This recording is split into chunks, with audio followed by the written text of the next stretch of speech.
Dear students তোমরা দেখছো always learn YouTube channel. আজ আমি তোমাদের সঙ্গে WBH মাধ্যমিক মক টেস্ট পেপার 2021 এই বইটির ইংরেজি মডেল কোশ্চেন সেট 5 এর সেকশন বি গ্রামার অ্যান্ড ভোকাবুলারিকে নিয়ে আলোচনা করব। তাহলে চলো শুরু করা যাক। আমি আশা করি তোমরা দেখতে পাচ্ছ section B grammar and vocabulary 4 দাগ দিয়ে শুরু হচ্ছে। প্রথমে আমরা ইনস্ট্রাকশন পড়ে নেব, এখানে ঠিক কি করতে বলা আছে। ইনস্ট্রাকশনে যেটা বলা হচ্ছে দেখো, write the correct alternatives to feel in the blanks. সঠিক বিকল্প লিখে নিচের শূন্যস্থানগুলোকে পূরণ করো, এটাই বলা আছে। তো এখানে আমরা দেখতে পাচ্ছি একটা প্যাসেজ দেওয়া রয়েছে, সেই প্যাসেজে 3টি শূন্যস্থান রয়েছে। সেই 3টি শূন্যস্থানে এখানে ব্র্যাকেটে কিছু বিকল্প দেওয়া রয়েছে। সেই বিকল্পগুলোর মধ্যে থেকে যেটা সঠিক বিকল্প সেটাকে বেছে নিয়ে এই শূন্যস্থানগুলোতে পূরণ করতে হবে।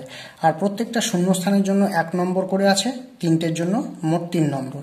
এবার আমি প্যাসেজটিকে পড়ছি, তোমরা একটু মনোযোগ সহকারে শোনো। While I dash was had been am going through a forest, I saw a one-eyed deer dash running ran towards me. I dash have got will get really scared. প্যাসেজটিকে তোমরা একটু পড়ে নিয়ে বোঝার চেষ্টা করবে এবং তারপরে তোমরা কিন্তু শূন্যস্থানগুলোকে পূরণ করবে সঠিক বিকল্প দিয়ে। আর যখন বিকল্পগুলোকে তোমরা চয়ন করবে শূন্যস্থানে বসানোর জন্য, দেখে নেবে প্যাসেজটি কোন টেন্সে রয়েছে। আমরা যদি প্যাসেজটিকে একটু ভালোভাবে পড়ি বা প্যাসেজটিকে ভালোভাবে লক্ষ্য করি, তাহলে দেখতে পাবো এখানে I saw a one I deer, এখানে একটা ভার্বের ব্যবহার করা হয়েছে যেটা সি ভার্বের পাস্টের ফর্ম, সি থেকে শ। সুতরাং আমরা কিন্তু খুব সহজেই বলতে পারি পুরো প্যাসেজটিকে পাস্ট টেন্সে রাখা আছে। সুতরাং আমরা যেসব বিকল্পগুলোকে বন্ধনী থেকে বেছে নেব নিশ্চয়ই সেগুলো পাস্ট টেন্সেই থাকবে। তো এবার দেখো প্রথমে যেটা দেওয়া আছে, while I dash was had been am going through a forest. যেহেতু পাস্ট টেন্সের কথা আমি বলছি, সুতরাং অ্যাম প্রথমেই বাদ যাবে, কারণ অ্যাম হচ্ছে বি ভার্বের প্রেজেন্টের রূপ। অ্যাম হচ্ছে না, ওয়াজ হ্যাড বিন, এই দুটোর মধ্যে কোনটা হবে? হ্যাড বিনও এখান থেকে হবে না, তার কারণ হ্যাড বিন হচ্ছে পারফেক্ট কন্টিনিউয়াস টেন্সে ব্যবহার করা হয়। পারফেক্ট কন্টিনিউয়াস টেন্সে কখন ব্যবহার করি? যখন কোনো একটা কাজ, সেটা হতে পারে বর্তমানকালে কিংবা অতীতকালে, যে টেন্সেই হোক না কেন, সেই টেন্সের পরিপ্রেক্ষিতে কোনো একটা সময়ে শুরু হয়ে সেই কালেই বেশ কিছু দিন ধরে চলেছিল বা বেশ কিছু বছর ধরে, সময় ধরে, মাস ধরে, মানে একটা সার্টেন পিরিয়ড ধরে চলতে থাকলে আমরা এই হ্যাড বিন বা হ্যাভ বিন, পাস্টে হ্যাড বিন, প্রেজেন্টে হ্যাভ বিন কিংবা হ্যাজ বিন পার্সেন্ট টেন্স অনুযায়ী ব্যবহার করে থাকি। সুতরাং এখানে আমরা যদি প্রথম লাইনটা লক্ষ্য করি, while I dash going through a forest, এখানে কিন্তু কোনো সময়ের উল্লেখ নেই। সুতরাং এখানে যেটা সঠিক বিকল্প সেটা হবে ওয়াজ। আশা করি তোমরা এটুকু বুঝতে পেরেছ। এরপরে দেখো, I saw a one I deer dash running ran towards me. Run মানে প্রেজেন্ট ফর্ম বা base form of the verb, সুতরাং এটা প্রথমেই বাদ যাচ্ছে, হচ্ছে না। র্যান, এটা হচ্ছে রানের পাস্ট ফর্ম, এখানে শ ব্যবহার করা হয়েছে, সুতরাং এখানে আর র্যান হবে না, কারণ I saw a one I deer ran towards me, মানে আমার দিকে ছুটিতে দেখিলাম, এরকম মানে ছুটে আসতে দেখলাম, সুতরাং এটা হয়ে যাবে running. I saw a one I deer running towards me, run বা র্যান কোনোটাই হচ্ছে না। মানে একটা হরিণ আমি দেখলাম আমার দিকে ছুটে আসতে, এই আমার দিকে ছুটে আসতে, তার দিকে ছুটে যেতে, এই ধরনের হলে রানিং, প্লেয়িং, কামিং, এই ধরনের কিন্তু আইএনজি ফর্মগুলো বসাতে হয়। আশা করি তোমরা এই পর্যন্ত বুঝতে পেরেছ। I dash have got will get really scared, এখানে হ্যাভ গট, হ্যাভটা হচ্ছে হ্যাভ ভার্বের প্রেজেন্টের ফর্ম, সুতরাং এটাও হচ্ছে না। আবার উইল গেট, এটা ফিউচারের রূপ, এটাও হচ্ছে না। কি পড়ে রইল? গট। এই গট আমরা আই গট বা এই শূন্যস্থানে বসাবো, তাহলে আমাদের পুরো প্যাসেজটা কেমন হয়ে যাবে? While I was going through a forest, I saw a one I deer running towards me, I got really scared. আশা করি তোমরা এই অংশটুকু ভালোভাবে বুঝতে পেরেছো। অসুবিধা থাকলে অবশ্যই আমাকে কমেন্ট সেকশনে জানাবে। এবার 5 দাগের এ থেকে কি বলছে দেখি, আগে ইনস্ট্রাকশনটা দেখে নিই। Feel in the blanks with appropriate articles and preposition, মানে এখানেও একটা প্যাসেজ দেওয়া রয়েছে, কিছু শূন্যস্থান রয়েছে, সেই শূন্যস্থানগুলোকে উপযুক্ত আর্টিকেল এবং প্রিপোজিশন ব্যবহার করে পূরণ করতে বলা হয়েছে। এখানেও প্রত্যেকটা শূন্যস্থানের জন্য 1 নম্বর করে মোট 3 নম্বর রয়েছে। এবার আমি প্যাসেজটি পড়ছি, তোমরা একটু শোনো, তাহলে বুঝতে সুবিধা হবে। Dash many of faults, I love my friend Jennifer dash her benignness and simplicity. She is dash emblem of humbleness. তো দেখো এখানে dash many of faults, এখানে কিন্তু আমরা এই ধরনের থাকলে dash many of faults এখানে with ব্যবহার করব। তাহলে with many of faults I love my friend Jennifer for her benignness, এটা হয়ে যাবে for, তাহলে প্রথমটা হয়ে যাবে with many of faults I love my friend Jennifer for her benignness and simplicity. She is dash emblem of humbleness. এমব্লেমের ই হচ্ছে vowel, সুতরাং তার আগে আমরা অ্যান বসাই, সেই অনুযায়ী কিন্তু আমরা এখানে অ্যান আর্টিকেলটি বসিয়ে দেবো। তো আশা করি তোমরা বুঝতে পারলে। এইভাবে কিন্তু তোমাদের করতে হবে। সবসময় যে তোমরা বাংলা অর্থটা বুঝতে পারবে এমন নয়, যেখানে বুঝতে পারবে না ট্রিকটা ব্যবহার করবে, আর যেখানে বুঝতে পারবে সেখানে বুঝে নিয়ে করবে। এবার আমরা বি এর দাগ থেকে দেখব কি বলছে। ইনস্ট্রাকশন ডু অ্যাজ ডিরেক্টেড, মানে যেভাবে বলা আছে সেভাবে করতে মানে হবে তোমাদের আর কি। এক নম্বর কি বলছে, we should sick the poor people in our locality. কি করতে নির্দেশ করা আছে? ভয়েস চেঞ্জ, মানে এটা তোমাদের ভয়েস চেঞ্জ করতে হবে। তো we should sick the poor people in our locality, এটাকে ভয়েস চেঞ্জ করতে হবে। ভয়েস চেঞ্জ করার আগে তোমাদের দেখে নিতে হবে যে সেটা অ্যাক্টিভ ভয়েসে রয়েছে না প্যাসিভ ভয়েসে রয়েছে। সেখানে কিন্তু ভার্বের ব্যবহার বা বাই প্রিপোজিশন বা অন্য কোনো প্রিপোজিশনের ব্যবহার দেখে তোমরা কিন্তু খুব সহজে বুঝতে পারবে যে সেটা অ্যাক্টিভে না প্যাসিভে দেওয়া রয়েছে। আমি এগুলো নিয়ে পরবর্তীতে ধীরে ধীরে আলোচনা করব। প্রথমে আমরা প্রশ্নগুলো দেখে নিই। 2 নম্বর প্রশ্ন, let's talk freely in the meeting our friend said. কোটেশনের মধ্যে প্রথম অংশটুকু রয়েছে, তারপরে আওয়ার ফ্রেন্ড সেড পরে রয়েছে। তো আমরা জানি যখন কোটেশনের মধ্যে কোনো কিছু থাকে সেটা উক্তি পরিবর্তন বা ন্যারেশন চেঞ্জ করতে দেওয়া হয়। এখানে যেটা বলছে অমিট ইনভার্টেড কমা, সবসময় যে তোমাদের ন্যারেশন চেঞ্জ এটা বলে দেবে তা নয়। এই অমিট ইনভার্টেড কমা মানে যেটা ইনভার্টেড কমা রয়েছে সেগুলোকে উপেক্ষা করতে বলছে বা সেগুলোকে বাদ দিয়ে এটাকে করতে বলছে আর কি, বা তুলে দিতে বলছে এরকম আর কি। 3 নম্বর প্রশ্ন, C seems to be one of the worst girls in the class. হ্যাঁ, এটা কি করতে বলছে? Begin with very few.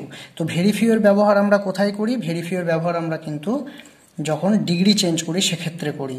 তো এইভাবে কিন্তু তোমাদের এবার করতে হবে। আমি তোমাদের ভালোভাবে বুঝিয়ে দেওয়ার জন্য একটু খাতায় করছি, আলোচনা করছি, তোমরা দেখতে থাকো।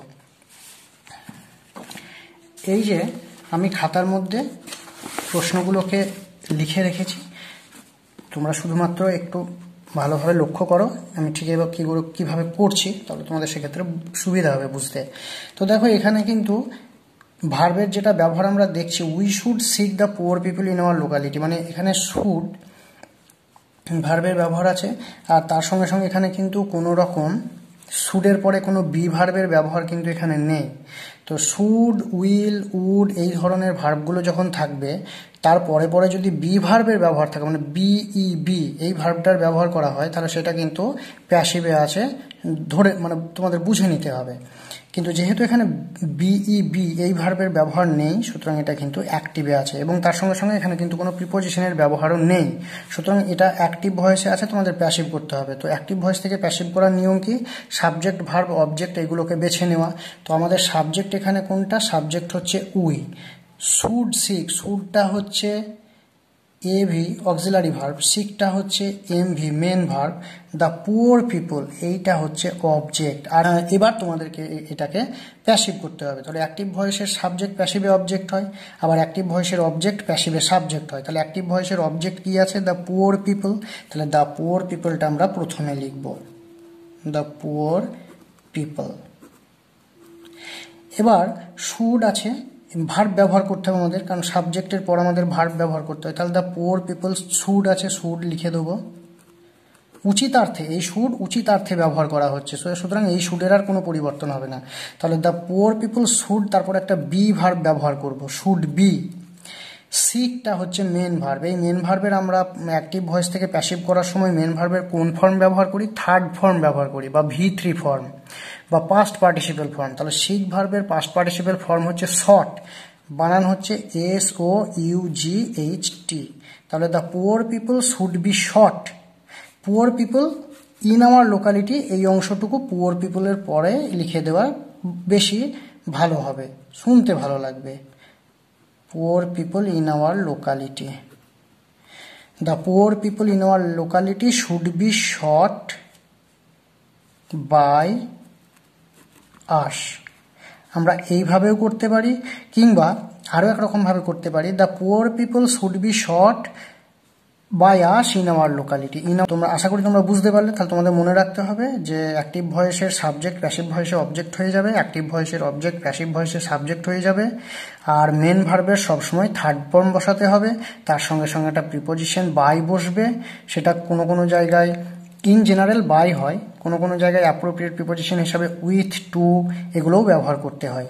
আর যখন আমরা সাবজেক্ট অ্যাক্টিভ ভয়েসের সাবজেক্টকে অবজেক্ট করব, দেখে নিতে হবে সাবজেক্টটা প্রোনাউন হিসাবে রয়েছে না নাউন হিসাবে রয়েছে। নাউন হলে নাউনের কোনো পরিবর্তন হবে না, কিন্তু প্রোনাউন হলে প্রোনাউনের পরিবর্তন হবে। এখানে আমরা দেখতে পাচ্ছি উই ছিল, উইটা কিন্তু এখানে আস হয়ে গেল। এই চেঞ্জগুলোও কিন্তু তোমাদের খুব ভালোভাবে মনে রাখতে হবে। এগুলো নিয়ে আশা করি তোমাদের কোনো অসুবিধা নেই, কারণ তোমরা যারা পরীক্ষা দিতে যাচ্ছ ফাইনাল, এগুলো তোমাদের সকলের জানা আছে। তবুও যদি এ নিয়ে কোনো অসুবিধা থাকে অবশ্যই আমাকে কমেন্ট সেকশনে জানাবে, আমি চেষ্টা করব তোমাদের সঙ্গে সে বিষয়গুলোকে নিয়ে আলোচনা করে দেওয়ার।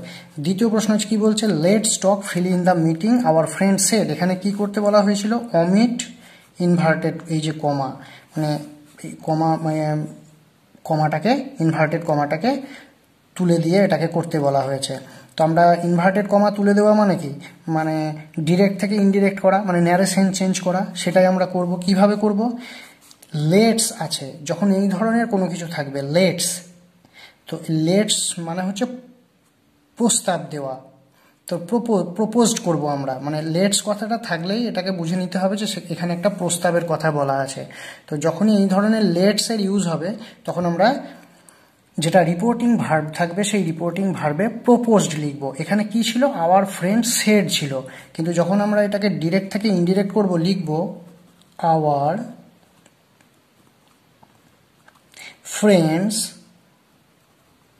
Proposed, PROPOSED, our friends proposed, সেডের পরিবর্তে প্রপোজড। কেন, যেহেতু এখানে লেটস রয়েছে, মানে এখানে একটা প্রপোজাল দেওয়া হচ্ছে বা প্রস্তাব দেওয়া হচ্ছে, সেই জন্য লিখবো প্রপোজড। প্রপোজড কেন লিখবো, যেহেতু এখানে সেড ছিল, মানে সে ভার্বের পাস্ট ফর্ম ছিল, প্রপোজ হচ্ছে মেন ভার্ব, প্রপোজের পাস্ট ফর্ম হচ্ছে প্রপোজড, সেই জন্য আমরা প্রপোজড করলাম। তাহলে আওয়ার ফ্রেন্ডস প্রপোজড, এর তারপরে লিঙ্কার দ্যাট, ন্যারেশন চেঞ্জের নিয়ম অনুযায়ী আওয়ার ফ্রেন্ডস প্রপোজ দ্যাট।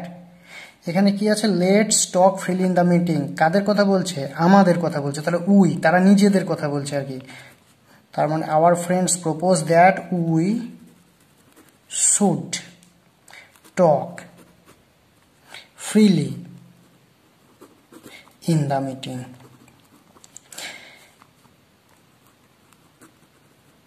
আশা করি তোমরা বুঝতে পারলে। তাহলে যখন প্রপোজালের কথা হবে অবশ্যই একটা শুডও কিন্তু ব্যবহার করতে হবে।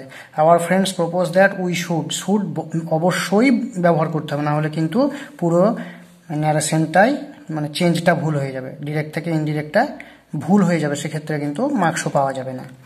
আশা করি তোমরা বুঝতে পেরেছো। এরপরে দেখো 3 নম্বর যেটা বলছে, C seems to be one of the worst girls in the class. এটাকে কি করতে বলা হয়েছিল, ভেরি ফিউ দিয়ে করতে বলা হয়েছে।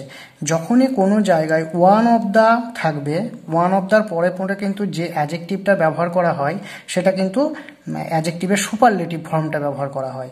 তো এই ওয়ান অফ দ্যাকে যখন ভেরি ফিউ দিয়ে করতে বলবে, তখন তোমাদের বুঝে নিতে হবে সেটাকে ডিগ্রি চেঞ্জ করতে বলা আছে। তো সেক্ষেত্রে তোমাদের পজিটিভ ডিগ্রিতে করতে হবে। ভেরি ফিউ আমরা কখন ব্যবহার করব, যখন পজিটিভ ডিগ্রি করব। তোমরা সকলেই জানো যে অ্যাডজেক্টিভের 3টি ডিগ্রি, পজিটিভ, কম্প্যারেটিভ এবং সুপারলেটিভ।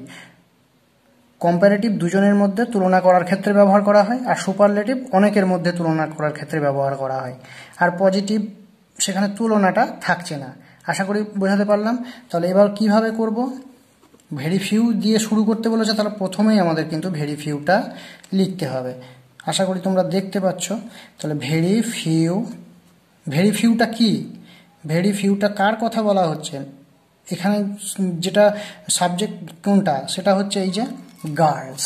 তাহলে লিখবো very few girls in the class SIM to be as bad as she ব্র্যাকেটে আমরা ইজ দিয়ে দিতে পারি। তাহলে very few girls in the class seem to be as bad as C. যখন আমরা অ্যাজ ব্যবহার করব, এই অ্যাজ এটা কিন্তু আমরা পজিটিভে ব্যবহার করব। যদি পজিটিভ ডিগ্রি করার সময় আমরা নো ব্যবহার করি, কখনো কখনো পজিটিভ ডিগ্রি করার সময় নো এর ব্যবহার করতে হয়, নো এনো নো না এই শব্দের ব্যবহার করতে হয়, সেক্ষেত্রে কিন্তু আমরা অ্যাজ করব না, তখন সো অ্যাজ করব। আশা করি বোঝাতে পারলাম। এর আগের ভিডিওতে আমি আলোচনা করার সময় বলে দিয়েছি, অনেক ক্ষেত্রে কিন্তু পজিটিভ ডিগ্রি নো দিয়ে করার উদাহরণ আমি দেখিয়েছি, মানে উদাহরণ না, প্রশ্ন হয়তো দেওয়া ছিল, আমি সেগুলোকে আলোচনা করেছি। তো সেক্ষেত্রে কিন্তু আমি বলে দিয়েছি যে সেক্ষেত্রে সো অ্যাজ হবে, অ্যাজ নয়। তাহলে এখানে কিন্তু কোনো নো এর ব্যবহার নেই, সেই জন্য অ্যাজ দিয়ে করলাম। আশা করি বোঝাতে পারলাম।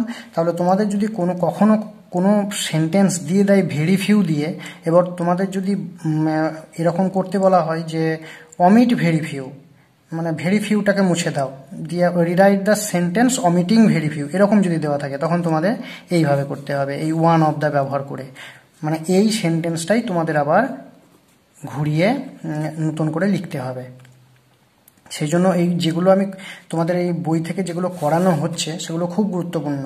মানে একটা প্রশ্ন করলে একাধিক প্রশ্নের উত্তর কিন্তু তোমরা পেয়ে যাচ্ছ, প্রত্যেকটার সঙ্গে ইন্টারলিঙ্কড। এখান থেকে তোমরা ডিগ্রি চেঞ্জের সঙ্গে সঙ্গে ট্রান্সফরমেশন অফ সেন্টেন্সও শিখতে পারছো। একটু খেয়াল করে যদি পড়াশোনা করো সেক্ষেত্রে তোমাদের অনেক সুবিধা হবে, একই সঙ্গে অনেকগুলো জিনিস কিন্তু তোমরা শিখে যেতে পারবে। যাই হোক, বেশি কিছু কথা বলবো না, সেক্ষেত্রে অনেক বড় হয়ে যাবে ভিডিওটি। এবার আমরা সি এর দাগ থেকে কি বলা আছে দেখে নেব। প্রথমে আমরা একটু বইটা দেখে নিই। এখানে যেটা বলা আছে সি এর দাগ থেকে বলছে choose the correct phrasal verbs. আমি বারবার বলবো না, তোমরা এগুলো জানো, আমি আগের যেসব ভিডিও গ্রামারের উপরে করেছি সেখানে আমি বারবার বলে দিয়েছি। সুতরাং আমি তোমাদের একদম সরাসরি বলে দিই, এখানে যেসব প্রশ্নগুলো দেওয়া রয়েছে তার প্রত্যেকটা সেন্টেন্সে কোনো না কোনো শব্দর নিচে দাগ দেওয়া রয়েছে, সেই শব্দগুলোকে ফ্রেজাল ভার্ব দিয়ে চেঞ্জ করতে হবে, মানে রিপ্লেস করতে হবে। আর রিপ্লেস করার সময় ফ্রেজাল ভার্বের রূপের পরিবর্তন কোনো জায়গায় হতেও পারে, মানে প্রয়োজন অনুযায়ী হতে পারে, সেটা খেয়াল রাখতে হবে। তার সঙ্গে সঙ্গে সেটাকেই ডান দিকে দেওয়া বক্সের মধ্যে লিখে দিতে হবে। তো প্রথমে যেটা বলা হচ্ছে দেখো, we must condemn the ragging case. এই কন্ডেম মানে হচ্ছে ঘৃণা করা বা নিন্দা করা। তো সেক্ষেত্রে আমরা কোনটা করব, লুক ডাউন আপন, নিন্দা করা বোঝায় আর কি, লুক ডাউন আপনকে। তাহলে এখানে আমরা কি লিখে দেবো, we must look down upon the ragging case. আর এই লুক ডাউন আপনটা এই বাক্সের মধ্যে লিখে দেবো। আশা করি বোঝাতে পারলাম। 2 নম্বর, do not quarrel with your friends. Quarrel এই শব্দটাকে কোন ফ্রেজাল ভার্ব, এই যে লিস্ট দেওয়া রয়েছে সেই লিস্টের মধ্যে থেকে কোন ফ্রেজাল ভার্ব দিয়ে রিপ্লেস করা যেতে পারে। Quarrel, fall out. Fall out মানে হচ্ছে যা, কোয়ারেল মানেও তা। কোয়ারেল মানে হচ্ছে ঝগড়া করা, ফল আউট মানেও ঝগড়া করা। তাহলে ডু নট কোয়ারেল, তাহলে কি লিখবো, do not fall out with your friends. এখানে কিন্তু ফল আউট ছিল, ফল আউটই করলাম। আগেরটাতে লুকডাউন আপন ছিল, লুকডাউন আপনই করলাম, কারণ এখানে যেসব শব্দগুলোর কথা বলা হচ্ছে এই শব্দগুলোতে, মানে শব্দগুলোর ক্ষেত্রে ভার্বের যে রূপগুলো দেওয়া আছে সেগুলো কিন্তু বেস বা মানে মূল রূপটাই দেওয়া আছে, ভার্বের base form of the verb দেওয়া রয়েছে, তাই আমাদের কিন্তু কোনো চেঞ্জের পরিবর্তনের প্রয়োজন পড়লো না। তারপর 3 নম্বর, প্যাক ইউর ক্লোদিংস। এখানে প্যাক দেওয়া আছে, এটাও কিন্তু প্যাক ভার্বের বেস ফর্ম, সুতরাং এখানে কোনো রকম চেঞ্জ হবে না, শুধুমাত্র সঠিক ফ্রেজাল ভার্বটা এখানে বসালেই উত্তর হয়ে যাবে। তো সেই প্যাকের জন্য কোন ফ্রেজাল ভার্বটা আমরা ব্যবহার করব, সেটা হচ্ছে ডু আপ। তাহলে ডু আপ মানেও যা, প্যাক মানে প্যাক মানে হচ্ছে প্যাক করা, গোছগাছ করা, ডু আপ মানেও তাই। আশা করি বোঝাতে পারলাম। এবং সেই বেছে নেওয়ার পর কিন্তু এই পাশে দেওয়া বাক্সর ভিতরে আমরা ডু আপ কথাটা লিখে দেবো। আমি এবার খাতাতে একটু দেখে নিই তোমাদের সুবিধার্থে, আমি এখানে লিখে রেখেছি। দেখো, তাহলে প্রথমটা হয়ে যাবে লুকডাউন আপন, দ্বিতীয়টা হয়ে যাবে ফল আউট এবং তৃতীয়টা হয়ে যাবে ডু আপ। এইভাবে কিন্তু তোমাদের করতে হবে। এবার আরও একটা প্রশ্ন এখান থেকে রয়েছে, দেখো 6 দাগের প্রশ্ন কি বলছে, given below are the meanings of words.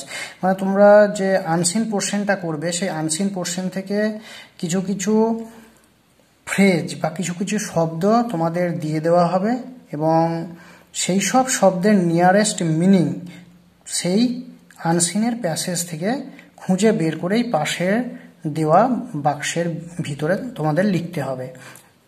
এই যে ইনস্ট্রাকশন, সেই ইনস্ট্রাকশনটা আমি পড়লাম না, ইনস্ট্রাকশনটা পড়লে ওটাই অর্থ হয় আর কি।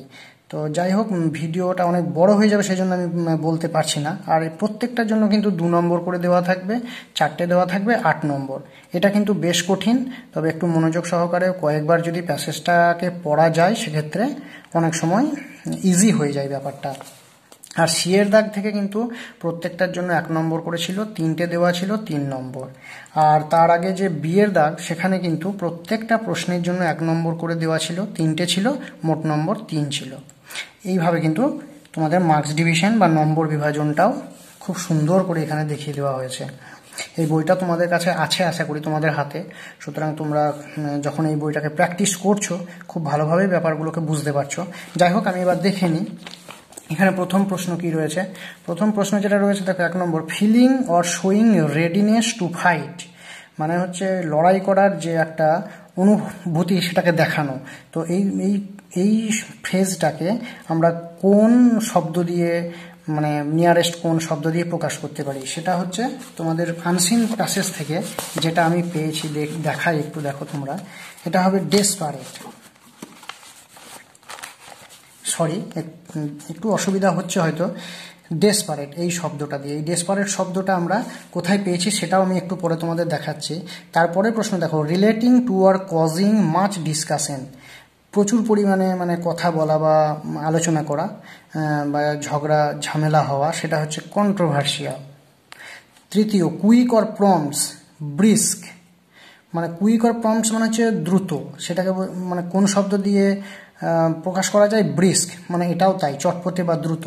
নট অ্যাট অল ইজি, আদৌ সহজ নয়। স্টিপ, কঠিন। আশা করি বোঝাতে পারলাম। এই প্রশ্নগুলো কিন্তু এইভাবে বইয়েতে দেওয়া ছিল, আমি খাতায় লিখে তোমাদের সুবিধার্থে দেখিয়ে দিলাম। এবার আমি সেই জায়গাগুলো দেখিয়ে দিই কোন জায়গা থেকে আমি উত্তরগুলোকে চয়ন করেছি। এখানে দেখো প্রথমে ডেসপারেট যে শব্দটা ব্যবহার করলাম, এই যে এ ডেসপারেট অশ্বিন, এখান থেকে ব্যবহার করেছিলাম। তারপরে দ্বিতীয় প্রশ্নের জন্য, দ্বিতীয় প্রশ্নটা কি ছিল, relating to or causing much discussion, প্রচুর মানে কথা কাটাকাটি হওয়া যে ব্যাপারটা, সেটা কিন্তু কন্ট্রোভার্সিয়াল। এই জায়গাটা থেকে আমি লিখেছিলাম বাটলার ইন কন্ট্রোভার্সিয়াল সার্কামস্ট্যান্সেস, মানে বিতর্কমূলক, কন্ট্রোভার্সিয়াল কথার অর্থ। তারপর 3 নম্বরটা কি ছিল, কুইক অ্যান্ড প্রম্পটস, দ্রুত। সেই শব্দের মানে এই শব্দটার জন্য আমরা কোন নিয়ারেস্ট শব্দ প্যাসেজ থেকে পেয়েছিলাম, এই যে ব্রিস্ক, এটাও দ্রুত। ব্রিস্ক স্টার্ট মানে হচ্ছে দ্রুত শুরু করা বা চটপটে শুরু, এই যে ব্যাপারটা। আর একটা প্রশ্ন এখান থেকে ছিল, সেটা কি, নট অ্যাট অল ইজি, আদৌ সহজ নয়, সেটার জন্য আমরা কোন শব্দটা ব্যবহার করেছিলাম, স্টিপ শব্দটা ব্যবহার করেছিলাম। এখানে কিন্তু এই যে চেজিং দ্য স্টিপ টার্গেট, মানে কঠিন লক্ষ্যমাত্রা, এই স্টিপটা ব্যবহার করেছিলাম। আশা করি তোমরা বুঝতে পারলে। যদি এখান থেকে কোনো অসুবিধা থাকে এই গ্রামার অ্যান্ড ভোকাবুলারি সেকশন থেকে, আমাকে অবশ্যই কমেন্ট সেকশনে জানাবে। আপাতত এই পর্যন্তই। তোমরা খুব ভালো থাকো, সুস্থ থাকো, ভালোভাবে পড়াশোনা করো। তোমাদের সঙ্গে আবার নতুন একটা ভিডিওতে দেখা হবে।